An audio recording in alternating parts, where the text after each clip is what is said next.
The election, Labour publishes its manifesto highlighting tax and crime. The PDs promise higher pensions and to penalise unemployed people who refuse a job. And loyalist paramilitaries warn the British government over talks with Sinn Féin.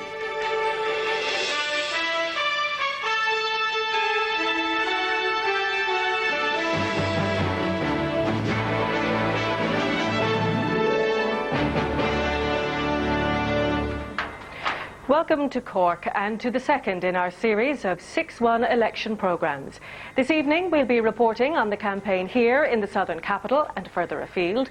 We'll of course be reporting on the Labour Party's manifesto and the doings of the party leaders.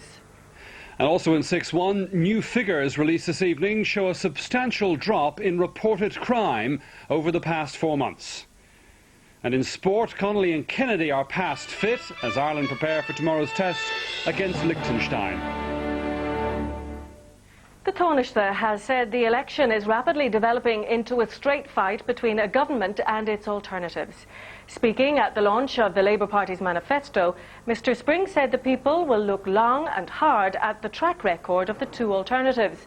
He said they'll want to choose a government for the future, but will also want proof that the government they pick will deliver on its promises. Labour chose Dublin's north side to launch its manifesto called Making the Vital Difference. For Dick Spring, the party's record in government is one of solid achievement, and today he asked the electorate to allow the party continue what he called its programme of change and progress.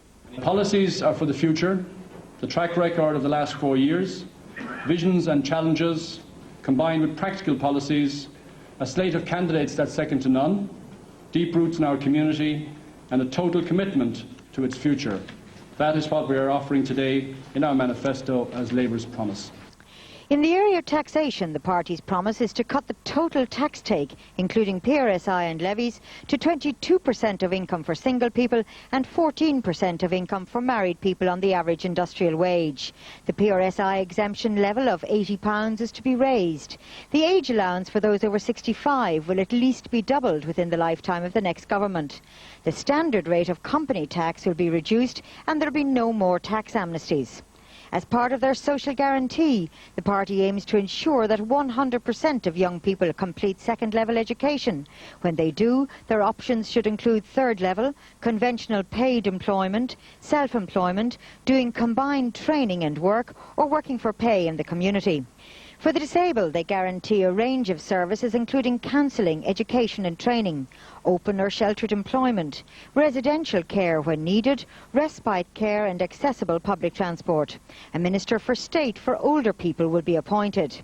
And on crime, the party proposes increased prison places and the establishment of an independent prison agency, an independent inspector of prisons, a commission on policing to help forge a modern role for the police force, and the party says it will tackle the drugs crisis through policies which will be aimed at reducing supplies and reducing demand and establishing proper treatment facilities.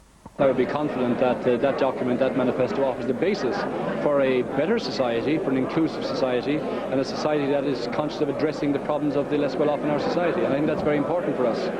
You're still lagging behind in the opinion polls. How do you feel the final result will go? Well, I've been out canvassing, as you know, for a number of days, and I believe it's still going to be very tight, but I do believe there's a recognition factor for the work the government has done and for the fact that we are a coordinated team. Asked about the state's handling of the McCole case, Dick Spring had this to say. One thing which should not have been done, as far as I'm concerned, is that the McCole family should not have been threatened in the manner they were threatened by the solicitors for the BTSB. That should not have been done. We were not aware of it. And on abortion, he said there will have to be legislation and the parliamentary party will have it on its agenda after the election.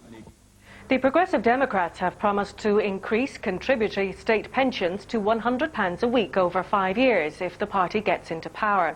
The PD leader, Harney, also said she would penalise unemployed people who refuse what she described as reasonable offers of work or places on training programmes.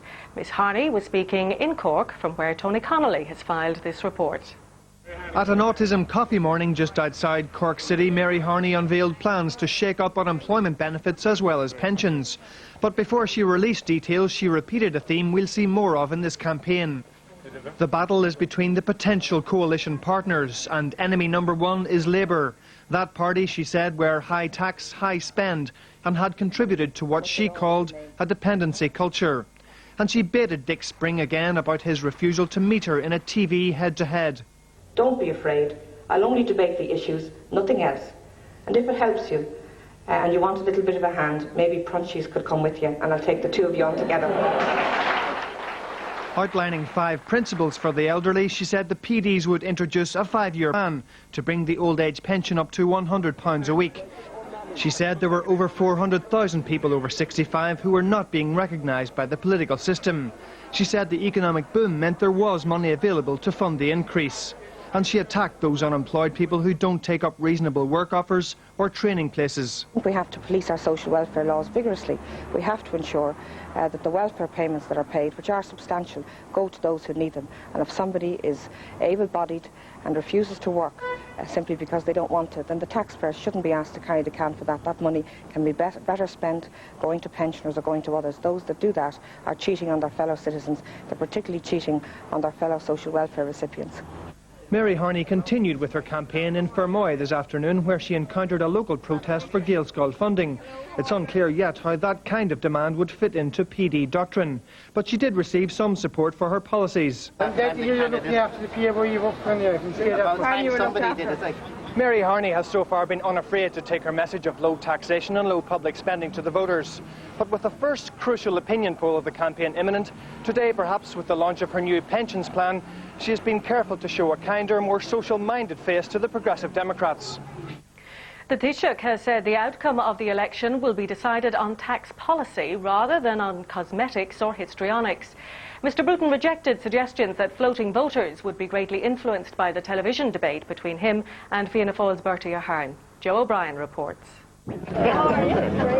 Taoiseach was campaigning in Dunleary this afternoon and telling voters there is no need to change the government because, he said, it's working well. Afterwards, he visited the local College of Art and Design. He told students that education is one of his favourite issues. Then one of the artists surprised him by asking for a lock of his hair. Not too much. The auction is up in the canteen later on. The hair, in fact, was for an arts project. The Taoiseach called into the college TV studios, but he didn't pay much heed to the programme title. In a long discussion with students about the North, Mr Bruton said the men of violence were being given another chance for peace. There's no certainty about this. Sinn Féin and the IRA haven't done anything yet that it really would convince that they have given violence up for good.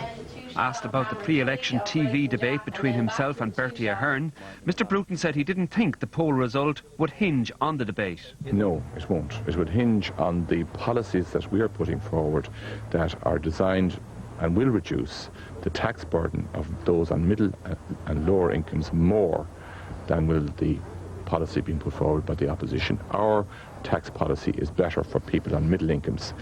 85% of taxpayers will be better off under our tax plan than under the opposition tax plan. That's what's going to swing the election, the fact that our policy is fairer and it won't come down to cosmetics or histrionics. The Fianna Fáil leader Bertie AHERN has said he's not going to get into auction politics on the issue of taxation in the election campaign. Speaking in County Tipperary this afternoon, Mr AHERN said their tax document was a realistic one. Reporting from Nina is our special correspondent Charlie Bird. He might be a dub, but according to the Fianna Fáil leader, he's steeped in farming tradition. His father was once the farm manager at All Hallows College in Dublin. At Nina Mart this afternoon, Mr AHERN took to the cattle ring to deliver his message. I'm sorry for interrupting your daily business. I hope things are improving a bit for family farmers and for agriculture, and I look forward to working with you in the future. Going to be a man. For the past 4 days now, Bertie AHERN has kept up a relentless pace. At a press conference in the Fianna Fáil battle bus this afternoon, he once again returned to the issue of tax. He said Fianna Fáil wasn't going to get into auction politics on the issue. I am not going to move any further on our tax policy. We worked for a year at least on preparing and costing our figures with the Revenue Commissioners and the model, the economic model of DSRI. I am not going to go through this election upping the ante, getting into an auction of tax cuts.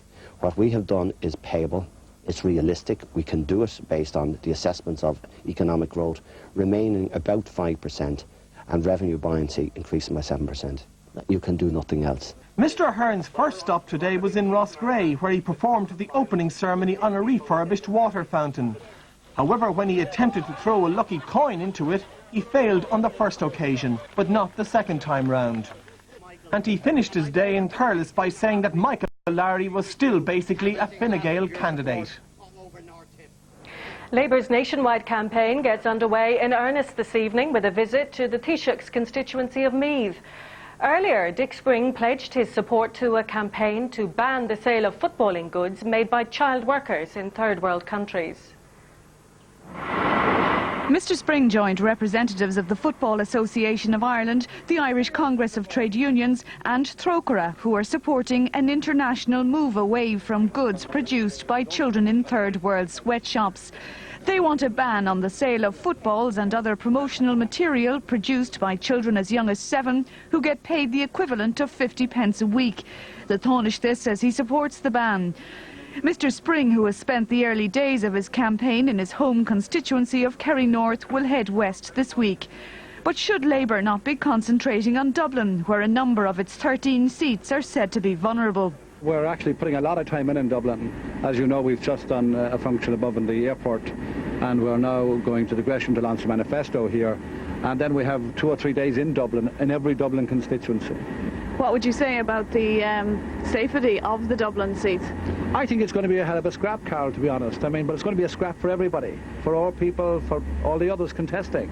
But I am very confident that because of their work rate and their profile, that they have a better chance than most.